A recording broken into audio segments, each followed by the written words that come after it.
Secara umum, ilmu negara dapat diartikan sebagai ilmu pengetahuan yang menyelidiki asas-asas pokok dan pengertian pokok tentang negara dan hukum tata negara.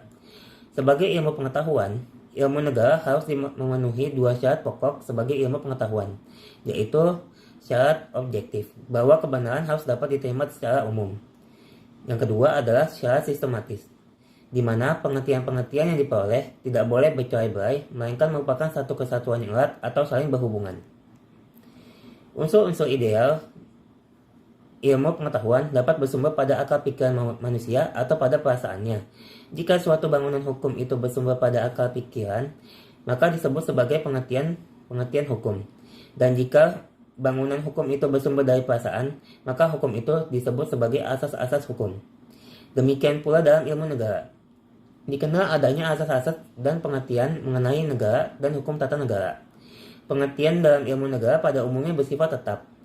Sedangkan asas seringkali berubah-ubah dan perubahan tersebut disebabkan oleh adanya perbedaan pendapat atau pandangan hidup dan keduniaan dari masyarakat yang berbeda-beda. Aliran dalam ilmu negara merupakan paham atau pendapat yang terdapat dalam perkembangan sejarah dan memiliki dampak besar bagi ketatanegaraan. Penyebab perkembangan hal tersebut ialah adanya pandangan hidup yang berbeda dari setiap masyarakat yang berbeda. Oleh karena itu, tidaklah heran apabila paham-paham yang berhubungan dengan negara memiliki berbagai macam corak. Pada hari ini, kita akan menjelaskan beberapa aliran tersebut yang banyak dikenal dan sangat berpengaruh bagi ketatanegaraan suatu negara pada masanya atau bahkan sampai sekarang. Selamat siang, nama saya Naila yang akan memberikan pembahasan pertama kita kali ini. 1. Sokrates, kurang lebih 470 sampai dengan 399 sebelum Masehi. Menurut Sokrates, negara bukanlah semata-mata merupakan suatu keharusan yang bersifat objektif, yang asal mulanya dari pemikiran manusia. Negara menciptakan hukum yang harus dilakukan oleh para pemimpin atau para penguasa yang dipilih oleh rakyat. Disinilah timbul pemikiran demokratis dari Sokrates. Ia selalu menolak dan menentang keras apa yang dianggapnya bertentangan dengan ajarannya, yaitu mentaati undang-undang. Sokrates meninggal karena dipaksa meminum racun, sebab dianggap merusak alam pikiran dengan kepandaian yang telah ada waktu itu, dengan tidak meninggalkan apa-apa, baik tulisan-tulisan yang telah dibukukan ataupun yang masih berupa tulisan tangan. Namun, Sokrates hidup terus dalam alam pemikirannya tentang negara dan hukum, terutama berkat muridnya yang termasyhur yaitu Plato. Karena Plato dalam buku-buku karangannya memberikan tempat utama bagi gurunya yaitu Sokrates. Dalam banyak hal, buku Plato bersifat tanya jawab, sedangkan jawaban-jawaban itu diutarakan menurut ajaran gurunya, Sokrates. Cara bekerja Sokrates yaitu dengan metode dialektis atau tanya jawab. Dengan itu, Sokrates mencoba mencari pengertian-pengertian tertentu, yaitu mencari dasar-dasar hukum dan keadilan yang sejati, bersifat objektif, dan dapat dijalankan serta diterapkan kepada setiap manusia. Yang menurut pendapatnya, di setiap hati kecil manusia terdapat rasa hukum dan keadilan. Bergemalah detak-detak kesucian, sebab setiap insan itu merupakan sebagian nur Tuhan yang maha pemurah, adil, dan penuh kasih sayang. Negara bukanlah suatu organisasi yang dibuat untuk manusia demi kepentingan pribadinya, melainkan negara itu suatu susunan yang objektif berdasarkan kepada sifat hakikat manusia, karena itu bertugas untuk menerapkan dan melaksanakan dan hukum-hukum objektif. Termuat keadilan bagi umum dan tidak hanya melayani kebutuhan para penguasa yang saling berganti-ganti orangnya. 2. Plato, 429 sampai dengan 347 sebelum Masehi. Ia dilahirkan di Athena, termasuk ke dalam keluarga bangsawan, serta mendapat pendidikan tinggi. Plato telah menulis dalam bukunya Politeia tentang bagaimanakah corak negara yang sebaiknya atau bentuk negara yang ideal. Perlu diketahui bahwa ilmu negara pada zaman Plato merupakan cakupan dari kehidupan yang meliputi polis atau negara kota. Dalam bukunya, segala soal yang berhubungan dengan negara hanya digambarkan dalam bentuk yang ideal. Dalam uraian selanjutnya, ia menyamakan negara dengan manusia yang mempunyai 3 kemampuan jiwa, yaitu kehendak, akal pikiran, dan perasaan. Golongan yang pertama disebut golongan yang memerintah, yang merupakan otaknya di dalam negara dengan mempergunakan akal pikirannya. Orang-orang yang mampu memerintah adalah orang yang mempunyai kemampuan, dalam hal ini, seorang raja yang berfilsafat tinggi. Golongan kedua adalah golongan kesatria atau prajurit yang bertugas menjaga keamanan negara jika diserang dari luar atau dalam keadaan kacau. Golongan ini dapat disamakan dengan kemauan dari hasrat manusia. Golongan ketiga adalah golongan rakyat biasa yang disamakan dengan perasaan manusia. Jelas bahwa paham dari Plato hanya suatu angan-angan saja, dan ia insaf bahwa negara semacam itu tidak mungkin terjadi dalam kenyataan, karena sifat manusia itu sendiri tidak sempurna. Selanjutnya, ia menciptakan suatu bentuk negara yang maksimal dan dapat dicapai, yaitu disebut sebagai negara hukum. Dalam negara hukum, semua orang tunduk kepada hukum, termasuk juga penguasa atau raja yang kadang-kadang dapat juga bertindak sewenang-wenang. Dalam bukunya Nomoi atau Undang-Undang, kelihatan dengan jelas bahwa ajaran Plato tentang negara dan hukum berbelok arah dari dunia cita-cita kepada dunia kenyataan, dari idealisme kepada realisme, meskipun realismenya itu tidak mampu mendesak seluruhnya kepada idealismenya. Di waktu hidupnya, ajaran-ajaran Plato itu hanya dianggap sebagai permainan pikiran saja dari kaum penganggur. Tetapi di zaman-zaman kemudian, terlebih setelah meninggalnya Plato, ajaran-ajaran itu mempunyai nilai dan arti yang maha besar. Aristoteles 384 sampai dengan 322 sebelum Masehi. Aristoteles adalah murid Plato. Ia berasal dari kerajaan Macedonia dan datang ke Yunani waktu berusia 17 tahun untuk berguru kepada Plato. Aristoteles melanjutkan pemikiran idealisme Plato ke realisme. Oleh karena itu, filsafat Aristoteles adalah ajaran tentang kenyataan atau ontologi, yaitu cara berpikir yang realistis. Sehingga dengan demikian itulah ia dijuluki Bapak Ilmu Pengetahuan Empiris. Berlainan dengan Plato yang membagi dunia dua bagian, berdasarkan indilirnya, maka Aristoteles tidak mengakui perbedaan dua dunia ini. Ia hanya mengakui adanya satu dunia yang mempunyai proses, jadi tidak membedakan dunia cita dan dunia alam. Tetapi pikirannya langsung ditujukan kepada kenyataan yang sebenarnya dengan melalui panca indera. Menurut Aristoteles, negara itu adalah gabungan keluarga sehingga menjadi kelompok yang besar. Kebahagiaan dalam negara akan tercapai bila terciptanya kebahagiaan individu atau perseorangan. Sebaliknya, bila manusia ingin bahagia, maka ia harus bernegara karena manusia saling membutuhkan satu dengan lainnya dalam kepentingan hidupnya. Aristoteles membedakan ke dalam 3 bentuk negara, yang kemudian jenis-jenis ini dibedakan lagi menjadi 2 berdasarkan sifatnya. Bentuk negara yang pertama adalah negara di mana pemerintahannya hanya dipegang oleh satu orang saja, jadi kekuasaannya itu hanya terpusat pada satu tangan. Ini dibedakan lagi berdasarkan sifatnya, yaitu 1. Negara di mana pemerintahannya hanya dipegang oleh satu orang saja dan pemerintahannya itu ditujukan untuk kepentingan umum. Jadi ini bersifat baik, negara ini disebut monarki. 2. Negara di mana pemerintahannya hanya dipegang oleh satu orang saja. 2. Negara di mana pemerintahannya hanya dipegang oleh satu orang saja, tetapi pemerintahannya itu ditujukan untuk kepentingan si penguasa itu sendiri. Jadi ini yang bersifat jelek, negara ini disebut tirani. Bentuk negara kedua adalah negara di mana pemerintahannya itu dipegang oleh beberapa orang, jadi oleh segolongan kecil saja. Di sini pun kekuasaannya dipusatkan, tetapi tidak pada satu orang, melainkan pada suatu organ atau badan yang terdiri dari beberapa orang. Ini dibedakan lagi berdasarkan sifatnya, yaitu 1. Negara di mana pemerintahannya itu dipegang oleh beberapa orang dan sifatnya itu baik, karena pemerintahannya itu ditujukan untuk kepentingan umum. Negara ini disebut aristokrasi. 2. Negara di mana pemerintahannya itu dipegang oleh beberapa orang, tetapi sifatnya itu jelek karena pemerintahannya itu hanya ditujukan untuk kepentingan mereka, si pemegang pemerintahan itu sendiri. Negara ini disebut oligarki. Bentuk negara yang ketiga adalah negara di mana pemerintahannya itu dipegang oleh rakyat. Ini yang dimaksud bahwa yang memegang pemerintahan adalah rakyat itu sendiri. Ini dibedakan berdasarkan sifatnya, yaitu 1. Negara di mana pemerintahannya itu dipegang oleh rakyat dan sifat pemerintahannya itu baik karena memperhatikan kepentingan umum atau rakyat. Negara ini disebut republik atau republik konstitusional. 2. Negara di mana pemerintahannya itu dipegang oleh rakyat tetapi sifat pemerintahannya jelek karena pemerintahannya hanya ditujukan untuk kepentingan si pemegang kekuasaan itu saja. Menurut Aristoteles, bentuk negara yang terbaik itu adalah republik konstitusional. Hal ini berlainan dengan pendapat Plato yang mengatakan bahwa yang terbaik itu adalah aristokrasi. Menurut Aristoteles, tujuan negara adalah kesempurnaan diri manusia sebagai anggota masyarakat. Sedangkan di sini yang diutamakan adalah masyarakat, sebab kebahagiaan manusia tergantung dari kebahagiaan masyarakat. Thomas Aquino tahun 1225 sampai 1274. Thomas Aquino merupakan pemikir yang banyak dipengaruhi oleh pandangan Aristoteles dan pemikiran hukumnya yang terkenal dengan pemikiran hukum alam Thomistik yang kemudian menjadi dasar bagi golongan Katolik Roma. Asas-asas hukum alam dibagi menjadi 2, yaitu Principia Prima atau asas-asas umum. Adalah asas-asas yang dimiliki oleh manusia sejak lahir berdasarkan rasio yang dimiliki. Asas-asas ini tidak berubah sepanjang waktu. Principia Secundaria, asas-asas yang diturunkan dari asas-asas umum. Asas ini diturunkan oleh rasio manusia dari Principia Prima.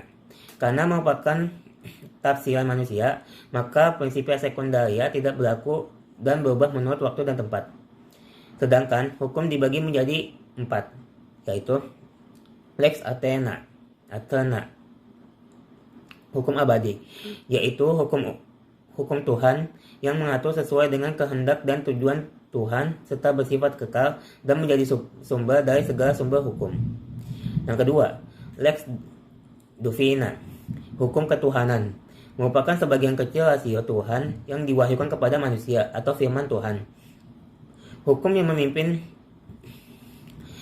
mengisi kekurangan-kekurangan daripada pikiran manusia dan memimpin manusia dalam wahyu-wahyu ke arah kesucian untuk hidup di alam baka dan dengan cara yang tidak mungkin salah. Wahyu-wahyu inilah yang akhirnya terhimpun dalam kitab-kitab suci. Lex naturalis atau hukum alam adalah sebagian dari lex Athena dan lex divina yang bisa ditangkap oleh rasio manusia.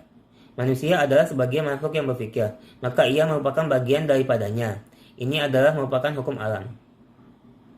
Keempat, hukum positif. Merupakan hukum yang real dan berlaku di masyarakat. Hukum ini adalah pelaksanaan dari hukum alam oleh manusia yang disesuaikan dengan syarat-syarat khusus yang diperlukan untuk mengatur soal keduniawian di dalam negara. Negara, menurut Thomas Aquinas, bertujuan untuk memberikan kebahagiaan kepada manusia, yaitu untuk mencapai kesempurnaan abadi sesuai dengan syarat-syarat agama. Agar tujuan ini dicapai, diperlukan persatuan dan perdamaian yang dapat terwujud dalam kepemimpinan satu orang. Maka, bentuk negara yang sesuai adalah monarki. Kalau menurut Agustinus, antara gereja dan negara terpisah sama sekali, maka menurut Thomas Aquinas, negara berada di bawah gereja. Negara didukung dan dilindungi oleh gereja demi pencapaian Civitas Dei. Teori ini kemudian dikenal dengan istilah Twiswarden teori atau teori dua pedang. Satu pedang adalah satu pedang kerohanian dan pedang yang lain adalah pedang keduniawian. Menurut Paus kedua, pedang ini diberikan kepada Paus untuk melindungi agama. Kemudian Paus memberikan pedang duniawi kepada raja, sehingga kaisar kedudukan di bawah Paus. Namun, kaisar memiliki penafsirannya sendiri. Menurut kaisar, pedang itu diberikan secara langsung oleh Tuhan dan tidak dari gereja, sehingga kedudukan kaisar sejajar dengan Paus.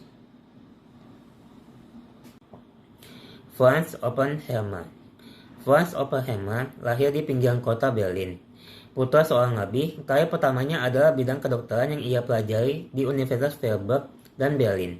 Ia menerima gelar MD di Berlin pada tahun 1885. Setelah ia berlatih kedokteran selama 1 dekade, minatnya berubah. Ia menjadi mahasiswa bidang politik dan ekonomi dan memperoleh gelar PhD di Universitas Kiel pada tahun 1908. Pada tahun 1909, ia menjadi dosen tetap di Universitas Berlin. Dan pada tahun 1919, ia pindah sebagai profesor penuh ekonomi dan sosiologi di Universitas Frankfurt. Oppenheimer memahami sosiologi sebagai ilmu perbandingan umum kehidupan kolektif dulu dan sekarang. Sosiologi berubah untuk menetapkan sosial dan hukum yang menjelaskan perubahan. Dia pada dasarnya tertarik di dinamika sosial, dan dia menggunakan model teoritis seperti statistika komparatif, proses kinetik, dan perubahan struktural. Untuk menjelaskan perubahan, dia menghubungkan teori sosiologisnya dengan psikologi dorongan manusia yang diuraikan oleh William Medogal dan dipengaruhi oleh teori-teori ekonomi seperti teori utilitas, Magenel Hermann Goosen, dan teorema Theodor van der Goltz bahwa eksodus pedesaan sesuai dengan proporsi lahan pertanian di perkebunan besar. Teori-teori ekonomi ini mempengaruhi serangan sentral Oppenheimer terhadap monopoli tanah, yang menghalangi akses ke tanah bebas sebagai properti yang bisa diterapkan. Penghapusan monopoli tanah tampak baginya sangat diperlukan untuk normal, dan dengan demikian hanya masyarakat. Ada tema-tema dalam sistem Oppenheimer yang diturunkan dari federalisme.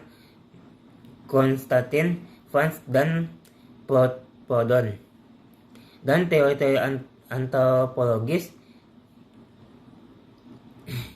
Bedir dan Cooper juga merupakan elemen-elemen dari sistem itu. Di dalam buku di Sahe mengatakan bahwa negara itu merupakan suatu alat dari golongan yang kuat untuk melaksanakan suatu tata tertib di masyarakat. Oleh golongan yang kuat tadi dilaksanakan kepada golongan yang lemah dengan maksud untuk menyusun dan membela kekuasaan dari golongan yang kuat tadi terhadap orang-orang yang baik dari dalam maupun luar, terutama dalam sistem ekonomi. Sedangkan tujuan terakhir dari semuanya adalah penghisapan ekonomis terhadap golongan yang lemah tadi oleh golongan yang kuat. Baik, nama saya Majid Fatih Al-Jamali. Saya ingin melanjutkan aliran dalam ilmu negara. Selanjutnya yaitu ada Cranenburg. R. Cranenburg atau Rolof Cranenburg lahir di Groningen 8 September 1880 dan meninggal di Den Haag 27 Desember 1956. Adalah seorang politikus, pengacara, dan profesor hukum tata negara Belanda. Awalnya, ia adalah anggota dari Vrijzinnig Democratische Bond. Tetapi kemudian ia bergabung dengan PVDA. Dia adalah presiden senat dari 1946 hingga 1951. Dia didahului oleh Willem Lodewijk de Vos van Steenwijk dan digantikan oleh rekan partainya Jan Annie Jonkman. Selama Perang Dunia Kedua dia ditahan oleh Nazi. Menurut Rolof Cranenburg, ilmu negara adalah ilmu tentang negara, di mana diadakan penyelidikan tentang sifat, hakikat, struktur, bentuk, asal mula, ciri-ciri, dan seluruh persoalan di sekitar negara. Baik, setelah Cranenburg di sini ada fasisme. Aliran fasisme adalah ideologi yang sangat berdasarkan kepada prinsip kepemimpinan dengan kekuatan otoritas absolut, di mana perintah atau keinginan pemimpin adalah hal yang harus dilaksanakan oleh setiap bawahannya, dan kepatuhan harus berlaku tanpa adanya pengecualian kepada setiap anggota. Dalam ideologi fasisme sendiri ini sangat memandang kekuatan militer sebagai hal yang harus selalu dipertahankan dan selalu diperbaharui, karena bagi kelompok fasisme selalu ada rasa ketakutan akan serangan militer dari pihak musuh yang tidak sepemahaman dengan mereka. Dalam ilmu negara, fasisme meninggikan kekerasan, perang, dan militerisme sebagai memberikan perubahan positif dalam masyarakat. Dalam memberikan renovasi spiritual pendidikan, menanam sebuah keinginan untuk mendominasi dalam karakter orang dan menciptakan persaudaraan nasional melalui dinas militer. Selanjutnya, aliran dalam ilmu negara yaitu liberalisme.